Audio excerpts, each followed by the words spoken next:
Hello everyone, welcome to 24/7। मैं रिया चौहान, आपकी दोस्त और होस्ट, स्वागत करती हूँ आपका आपके अपने फेवरेट चैनल पर। और आज हम बात करने वाले हैं forest and wild life resources की।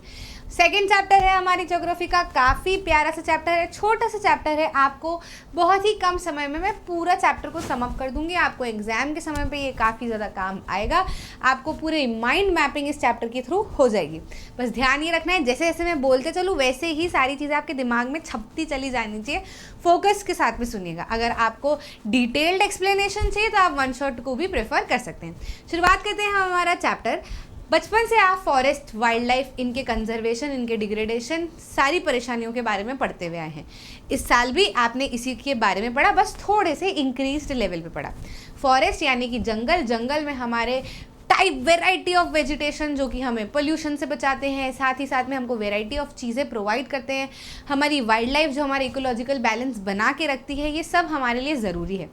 ये सब जो है इंडिया अगर हम देखें तो बहुत सारी जो बायोडाइवर्सिटीज़ है, मतलब बिग बायोडाइवर्सिटीज़ है, उसमें से एक है। 7 बिग बायोडाइवर्सिटीज़ में से इंडिया एक है। क्यों? क्योंकि यहाँ पर बायोडाइवर्सिटी मतलब क्या, जीवित जो चीज़ें होती है उसमें बहुत ज़्यादा वेराइटी यहाँ पे आपको देखने को मिलेगी। आपको एन नंबर ऑफ वेजिटेशंस देखने को मिलेगा, an number of plants, trees देखने को मिलेंगे जो कि अलग अलग वेराइटी में है। साथ ही में एन नंबर ऑफ आपको एनिमल्स, वाइल्ड लाइफ देखने को मिलेंगे जो कि अपना अपना रोल प्ले कर रहे हैं। अब बायोडाइवर्सिटी की डेफिनेशन होती क्या है, 1-2 मार्क्स के लिए थोड़ी सी इंपॉर्टेंट है, आपको एमसीक्यू में भी काम आ सकती है। तो बायोडाइवर्सिटी जो है वो a place or a region that is rich in wildlife and cultivated species. ऐसी जगह जहाँ पर वेराइटी यानी कि ज़्यादा नंबर में वाइल्ड लाइफ और कल्टिवेटेड स्पीशीज यानी कि पेड़ पौधे हैं जो कि diverse in form, which are diverse in form and function, है ना। मतलब फॉर्म भी उनके बहुत तरीके के हैं, फंक्शन भी वो अलग अलग परफॉर्म कर रहे हैं। साथ ही साथ में they are integrated with multiple network of interdependencies. मतलब सब एक दूसरे के ऊपर अलग अलग तरीके से इंटरडिपेंडेंट है कि किसी कोई जानवर पेड़ पौधे खा रहा है, फिर कोई जानवर इस जानवर को खा रहा है, फिर कोई उसको खा रहा है। तो ऐसे करके सब एक दूसरे के ऊपर इंटरडिपेंडेंट है। Even we humans are nothing without forest and wild life. तो अब प्रॉब्लम क्या आई, आपको ये सब बताना क्यों ज़रूरी है, आपको ये सब पढ़ना क्यों ज़रूरी है? आपको ये सब पढ़ना इसलिए ज़रूरी है क्योंकि हम ये दुनिया की भाग दौड़ में, दुनिया में आगे निकलने के लिए, पैसा कमाने के लिए, घर फर्नीचर सब बनाने के लिए, लेविश लाइफस्टाइल जीने के लिए हम ये जो है वो भूल चुके हैं कि नेचर अगर बर्बाद हो गया तो ये सारी लाइफस्टाइल हमारी धरी की धरी रह जाएगी। जितना हमें आगे बढ़ना है पैसों के मामले में, मटेरियल चीज़ों के मामले में, उतना ही हमें इस नेचर को भी बचा के रखना है ताकि हमें पोल्यूशन फ्री इन्वायरमेंट मिल सके, ये जो पूरा इकोलॉजिकल बैलेंस है ये डिस्टर्ब ना हो। अब इसको कैसे किया जा सकता है, तो देखो हम जो है बायोडाइवर्सिटी के बाद में इंडिया में फ्लोरा और फौना की स्थिति को समझते हैं। फ्लोरा यानी कि जो हमारी वेजिटेशंस हैं, जो प्लांट बेस्ड स्पीशीज़ है, और फौना यानी कि जो हमारी वाइल्ड लाइफ है, एनिमल बेस्ड स्पीशीज़ है। इंडिया की अगर हम बात करें तो बहुत डाइवर्सिटी में हमको ये देखने को मिलते हैं, लेकिन काफ़ी हद तक हमारी लापरवाही के कारण इनके नंबर में हमको डिक्रीज देखने को मिला है। किन कारणों से, कैसे इनमें डिक्रीज हमको देखने को मिल रहा है, कारण क्या है ना, मतलब कॉजेस क्या है कि इनके नंबर में डिक्रीज आया है। डिक्रीमेंट इसलिए हुआ है क्योंकि पॉपुलेशन, सबसे पहली बात तो बहुत ज़्यादा बढ़ गई। अब जब पॉपुलेशन बढ़ गई तो आप क्या करोगे, आपके ज़मीन का टुकड़ा तो वही है भारत माता का। अब उसमें जब पॉपुलेशन कम है तो आप अलग अलग जगह पर दूर दूर रह रहे हो, बाकी हिस्से में पेड़ पौधे हैं। लेकिन जब पॉपुलेशन बढ़ जाती है तो आप पेड़ पौधे वाले हिस्से को काट के अपने घर बनाने लगते हो, पेड़ पौधे वाले हिस्से को काट के एग्रीकल्चर लैंड बनाने लग जाते हो ताकि खाने की डिमांड जो है वो पूरी हो सके। तो ऐसे में क्या होता है ना, बड़ी दिक्कत बढ़ जाती है क्योंकि आपने फॉरेस्ट उजाड़ दिए। फॉरेस्ट उजाड़ दिए तो आपने घर तो बना लिया, आप रह तो रहे हो, एग्रीकल्चर फील्ड बना लिया, आप खा तो रहे हो, लेकिन बाकी सारा काम जो फॉरेस्ट का था, जो नेचुरली धरती पर जो चीज़ें थी उसको अगर हटा, भाई जाहिर सी बात है धरती पे कोई चीज़ है तो वो कुछ ना कुछ काम कर रही है, आपको भले नहीं दिख रहा पर वो कुछ ना कुछ काम कर रही है, कुछ ना कुछ वैल्यू की है, तभी भगवान ने यहाँ धरती पे रखा है। अब आपने जब उस चीज़ को हटा दिया तो उसके बदले का काम कौन करेगा, कोई नहीं करेगा। जैसे अगर आपके मोहल्ले के आसपास जब पेड़ हुआ करते थे तो आपके व्हीकल से निकलने वाला पोल्यूशन, आसपास की मिलों से निकलने वाले पोल्यूशन को वो साफ करते थे वो पेड़। लेकिन अब जब आपको नहीं दिख रहे कुछ काम करते हुए, पर वो कर तो रहे है ना। पेड़ पक्षियों को, जो पक्षी वगैरह को भी जो है वो घर वगैरह उससे मिलता था, आते थे, चहचहाते थे। आप देखते होंगे पहले वो छोटी छोटी चिड़िया भी बहुत आती थी, अब नहीं आती। तो क्यों? क्योंकि हमने उन पेड़ों को काट दिया। अब उनको काट दिया तो पक्षी भी चले गए, उनको भी रहने के लिए कोई जगह नहीं है। अब उनको रहने के लिए जगह नहीं है तो वो मर जाएंगे, कहाँ जाएंगे? साथ ही साथ में जो पोल्यूशन है तो वो तो बढ़ता जा रहा है ना, उसको एब्जॉर्ब कोई भी पेड़ एब्जॉर्ब करने के लिए उस कार्बन डाइऑक्साइड को है ही नहीं, तो बढ़ते जा रहा है। फिर आपको अस्थमा हो रहा है, फिर आपको फलानी चीज़ें हो रही हैं, तो वो तो होनी है।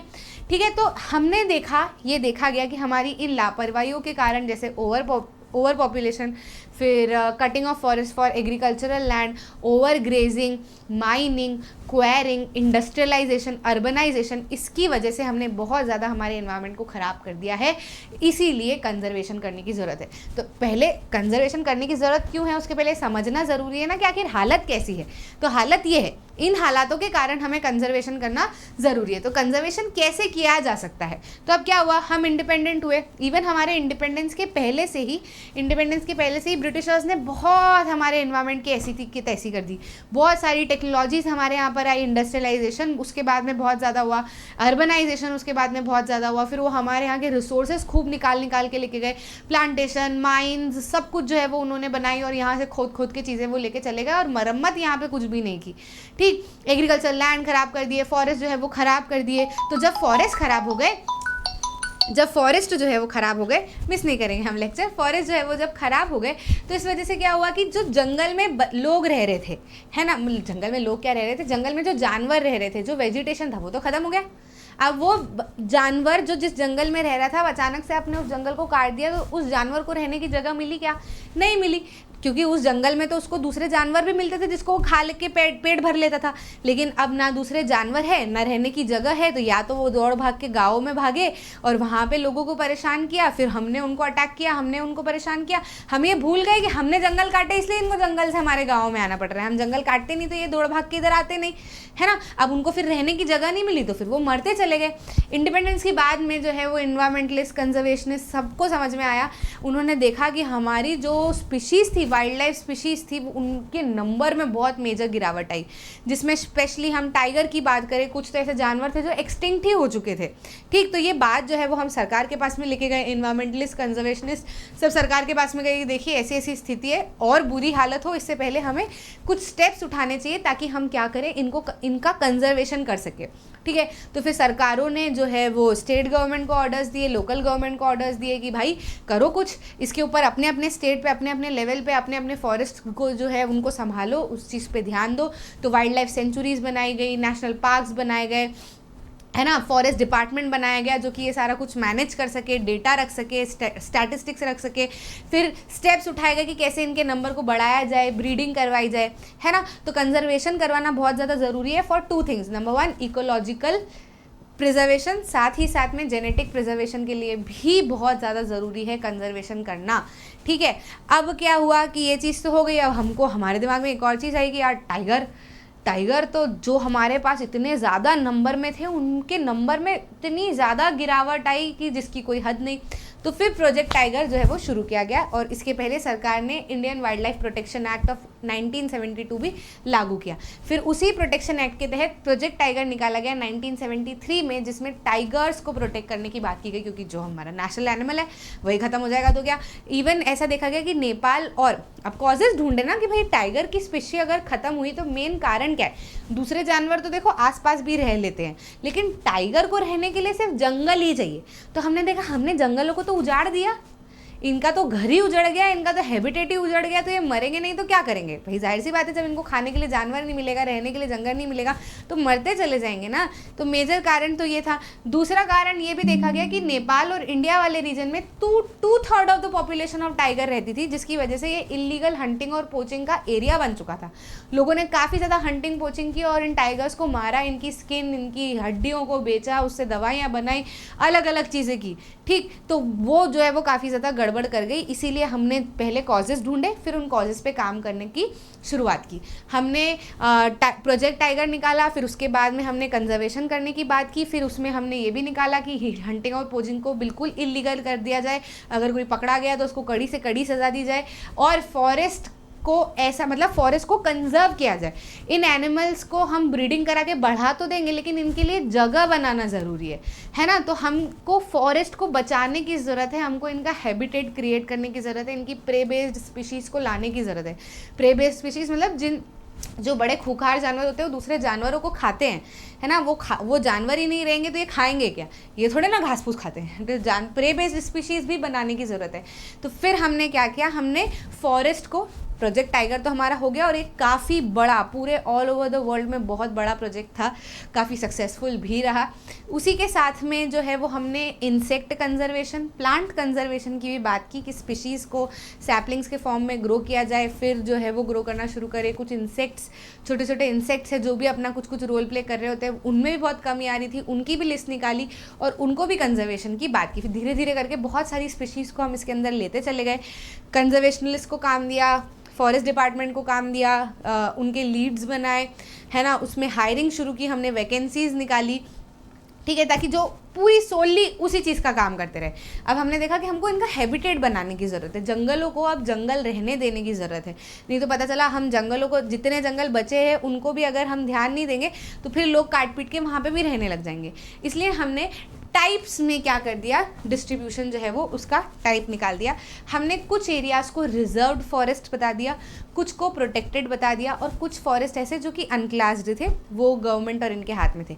अब रिजर्व फॉरेस्ट को हमने क्या बोला, अगर कंजर्वेशन की बात है तो reserve forest are best forest. More than half of the forest, half से ज़्यादा फॉरेस्ट है जो भी बचे थे उस समय तक, उनको सबको हमने रिजर्व फॉरेस्ट बोल दिया कि अब यहाँ पर कभी भी, जब तक भारत देश है, कभी भी यहाँ पर घर नहीं बनेंगे, ह्यूमन इंटरवेंशन यहाँ पर नहीं होगा। कंजर्वेशन की टर्म्स में रिजर्व फॉरेस्ट काफ़ी बढ़िया है। प्रोटेक्टेड फॉरेस्ट की बात करें तो 1/3 से ज़्यादा फॉरेस्ट को हमने प्रोटेक्टेड फॉरेस्ट का दर्जा दिया कि ये फॉरेस्ट जो है वो प्रोटेक्टेड कहलाएंगे, यानी कि फर्दर और डिप्लीशन इन एरियाज़ का नहीं होगा।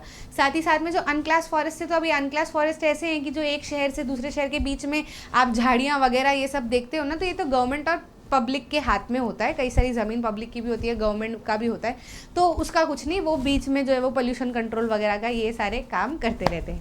तो इस तरीके से हमने 3 जो है वो टाइप्स ऑफ डिस्ट्रीब्यूशन में डिवाइड कर दिया। अब इसके ऊपर भी आपको क्वेश्चन आ जाता है तो मैंने आपको एक्सप्लेन कर दिया, आप देख लेना।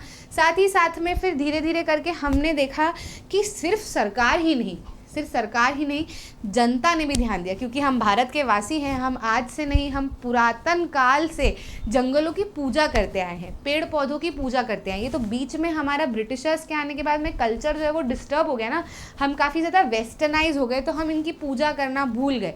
आज भी ट्राइबल एरिया, जो सदर्न एरिया है, अगर आप देखोगे, वो अपने कल्चर को बहुत मानते हैं, वो अपने फॉरेस्ट को बहुत मानते हैं, पूजा करते हैं। आप देखो, आपकी मम्मी भी शुरू से आपको सिखाती हो कि तुलसी को जल दिया कर, पीपल को जल दिया कर। पीपल को जल देने का क्यों बोलते हैं?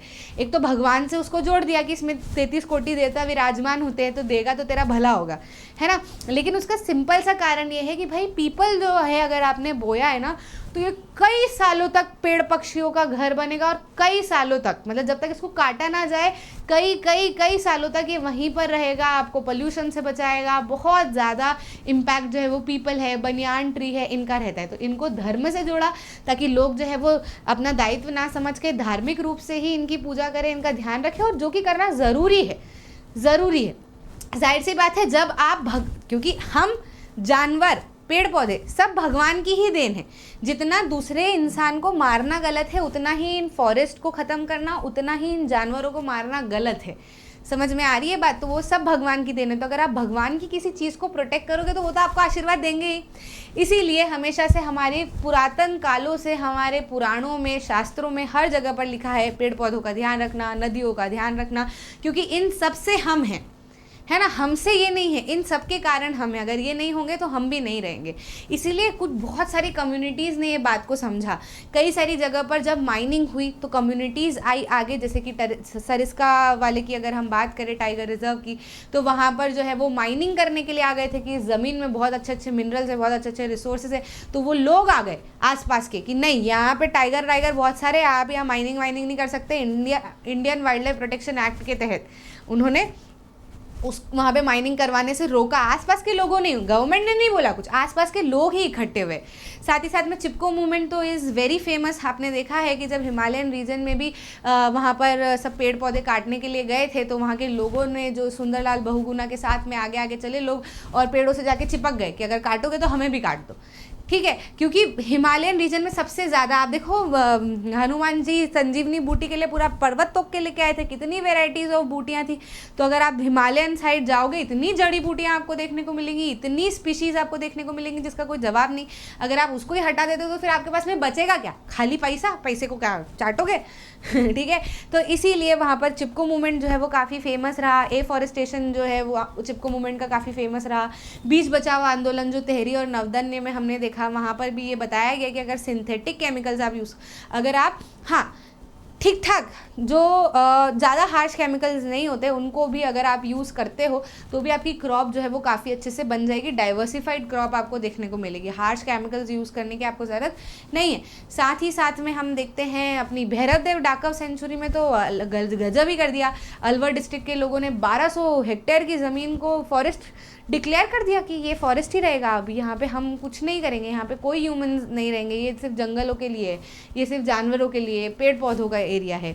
फिर हमने देखा जेएफएम जैसी चीज़ जो है वो सरकार ने जनता को इन्वॉल्व किया ताकि डिग्रेडेड फॉरेस्ट को फिर से रिन्यू रिप्लेनिश किया जा सके। तो कम्युनिटी एंड कंजर्वेशन में आप ऐसे कुछ 5 एग्जाम्पल देते हो और इसी तरीके से आपका चैप्टर होता है समाप्त। आई होप अब आपको अच्छे से समझ में आ गया है, सारे पॉइंट्स आपके क्लियर है। और अब सिर्फ ये पढ़ने के लिए नहीं है ये वाला स्पेशली जो चैप्टर है, अगर आपके एरिया में भी ऐसा कुछ हो रहा हो कि ज़बरदस्ती पेड़ काटा जा रहा हो या कोई हिस्सा हटाया जा रहा हो तो सरकार का वेट मत करना, सरकार ने लॉ बना दिए, खड़े आपको होना पड़ेगा। ज़रूर से कीजिएगा, अच्छा लगा तो लाइक करना, शेयर करना अपने दोस्तों के साथ में, चैनल को ज़रूर से सब्सक्राइब करना ताकि आप ऐसे कोई भी इंपॉर्टेंट वीडियो मिस ना कर जाओ। सारे चैप्टर के लिए सेम चीज़ें आपके लिए अवेलेबल हैं, डेली आपको मिलती रहेंगी, बिल्कुल भी मिस मत करना। तब तक के लिए गुड नाइट, जय हिंद।